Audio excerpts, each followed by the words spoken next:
හෘද රෝගවලට ගැන බෙහෙත් ගැන කතා කරද්දී වෙරාපමිල් කියන නම අනිවාර්යෙන්ම ඇහිලා ඇති. හැබැයි කවදා හරි හිතුවද අපි කටට දාගන්න මේ පොඩි පෙත්ත ඇඟ ඇතුලේ මොනතරම් ලොකු ගමනක් යනවද කියලා. අද අපි කතා කරන්න යන්නේ අන්නේ ගමන ගැන. ඇත්තටම අපි බෙහෙත් පෙත්තක් ගිලිනවා කියන්නේ හරියට පොඩි සංචාරකයෙක්ව ගමනක් යවනවා වගේ වැඩක්.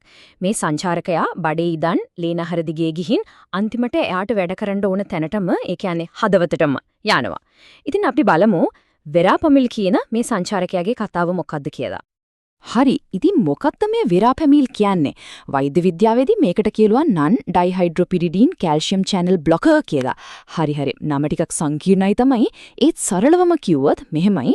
මේක හරියට හදවතේ තියෙන පුංචි දොරටු පාලනය කරන දොරටු පාලකයෙක් වගේ. මේ දොරටු වලින් තමයි කැල්සියම් කියන දේ ඇතුළට යන්නේ. ඉතින් මේ දොරටු පාලනය කරන එක තමයි වෙරාපමිල් වල ප්‍රධානම වැඩේ. අපි ඉස්සරහට මේ ගැන තව විස්තර කතා කරමු. හොඳයි. එහෙනම් ගමන පටන් ගමු. පෙත්ත ගිලපු ගමන්ම ඒකේ පළවෙනි නැවතම තමයි අපේ ආමාශය. එතනින් තමයි හැමදේම පටන් ගන්නෙ. මේ ගමන ප්‍රධාන කොටස් 4කට බෙදන්න පුළුවන්. මුලින්ම අවශෝෂණය. ඒ කියන්නේ පෙත්ත දිය වෙලා ලේ වලට එකතු වෙන එක. ඊළඟට පරිවර්තිය. ඒ කියන්නේ අක්මාවට ගිහින් ඒක සැකසෙන එක. ඊට පස්සේ තමයි ඒකේ උපරිම බලපෑන පෙන්වන්නේ. අන්තිමට බැහැර කිරීම. ඒ කියන්නේ වැඩේ ඉවරුනාම ශරීරයෙන් අයින් කරන එක. මේක සරලව පෙනුනට මේ ගමන මැද ලොකු බාධකයක් තියලා. අපි බලමු ඒ මොකද්ද කියලා. මෙන්න මේක තමයි කතාවේ හිතා ගන්නවත් බැරි හරිය. අපි සාමාන්‍යයෙන් හිතන්නේ ගිලින බෙහෙත් පෙත්ත සම්පූර්ණයෙන්ම අපේ ඇඟට වැඩ කරනවා කියලා නේද? ඒත් ඇත්ත කතාව ඒක නෙවෙයි. ගොඩක් වෙලාවට එහෙම වෙන්නේ නැහැ. ඒකට හේතුව තමයි මේ කියන first pass metabolism. එහෙමත් නැත්නම් පළමු පසු පරිවෘතිය කියන ක්‍රියාවලිය. හිතන්න බලන්න අපි බොන වෙරාපමිල් පෙත්තෙන් ඇත්තටම අපේ ලේ වලට එකතු වෙන්නේ 20ක් 35ක් වගේ පුංචි ප්‍රමාණයක් විතරයි. ඒ කියන්නේ 3න් 2කටත් වඩා ප්‍රමාණයක් අපතේ යනවා වගේ. මේකට හේතුව තමයි අර මම කලින් කිව්ව අක්මාව හරහා යන පළවෙනි ගමනේදීම අක්මාවෙන් මේ බෙහෙතේ ලොකු කොටසක් බිඳ දාලා අක්‍රිය කරන එක. වෛද්‍යවරු මේකට කියනවා බයෝ අවේලබිලිටි එක අඩුයි කියලා. ඒ කියන්නේ ඇඟට ප්‍රයෝජනෙට ගන්න පුළුවන් ප්‍රමාණය අඩුයි කියන එක. හැබැයි විරාපමිල් පෙති වර්ග දෙකක් තියෙනවා. මේවා හරියට දුවන ක්‍රීඩකයෝ දෙන්නෙක් වගේ. එකක් තමයි ස්ප්‍රින්ටර් කෙනෙක්. ඒ කියන්නේ කෙටි දුර දුවන කෙනෙක්. එයා පැය 1 2ක් ඇතුළත උපරිම වේගයට එනවා. ඒකට කියන්නේ ඉමීඩියට් රිලීස් කියලා. අනිත් කෙනා මැරතන් දුවන ක්‍රීඩකයෙක් වගේ. Modified release. එයා හිමින් ගමන ගිහින් පැය 4කින් 6කින් විතර තමයි උපරිම බලපෑමට එන්නේ. ඉතින් බෙහෙතේ සැකස්මානුව එක වැඩ කරන විදිහත් වෙනස් වෙනවා. හොඳයි. ඔන්න දැන් අපි බෙහෙත ගමනාන්තියට ඒ කියන්නේ හදවතට ඇවිල්ලා තියෙන්නේ. දැන් තමයි අසල් වැඩේ පටන් ගන්නෙ. බලමු මේ දොරටු පාලකයා මොකන්ද කරන්නේ කියලා. මේ මුළු කතාවෙම ප්‍රධාන චරිතය තමයි කැල්සියම්. ඔව්, අර කටු ශක්තිමත් කරනවා කියන්නේ කැල්සියම්ම තමයි.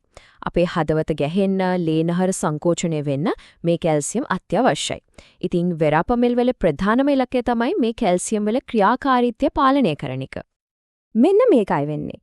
වෙරාපමිල් කියන්නේ හරියට සිකියුරිටි ගාඩ් කෙනෙක් වගේ. එයා හදවතේ සෛලවලටයි, ලේනහරවල සෛලවලටයි කැල්සියම් ඇතුළ වෙන L type කියන විශේෂ දොරටු ගාව හිටගෙන ඒ දොරටු වහනවා. එහෙමත් නැත්නම් ඇතුළට යන කැල්සියම් ප්‍රමාණය සීමා කරනවා. හරියට දොරටු පාලකයෙක් වගේ. ඉතින් මේ දොරටු වැහුවම මොකද වෙන්නේ? හිතන්න ඒකෙන් දාම ප්‍රතික්‍රියාවක් පටන් ගන්නවා. එකක් හදවත ගැහෙන වේගය අඩු වෙනවා. දෙක හදවත සංකෝචනය වෙන බලය අඩු වෙනවා. තුන ලේනහල ටිකක් ලිහිල් වෙලා පළල් වෙනවා. මේ නිසා ලේවලට ලේසියෙන් කමන් කරන්න පුළුවන්.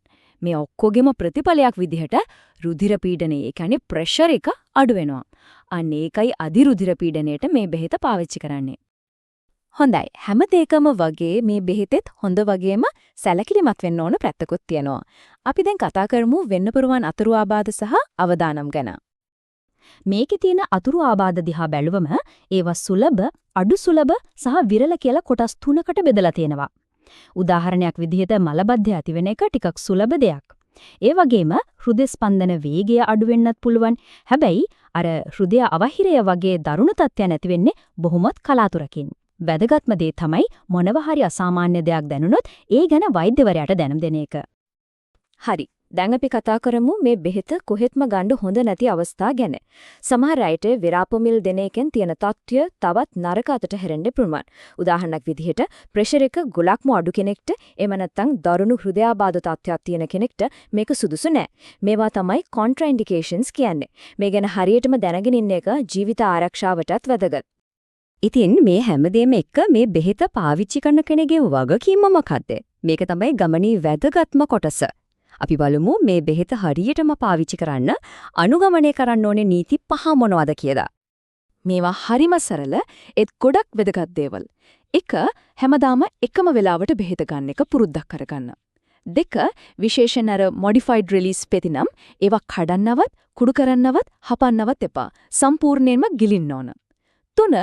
නාඩි වේගය අඩු වෙනවා, ඔළුව කැරකෙනවා, ඒව නැතන් දරුණු මලබද්ධයක් වගේ දෙයක් දැනුනොත් වහාම වෛද්‍යවරයාට කියන්න. 4 වෙනි එක කවදාවත් වෛද්‍යවරයාගේ උපදෙස් නැතුව එකපාරට බෙහෙත නවත්තන්න එපා.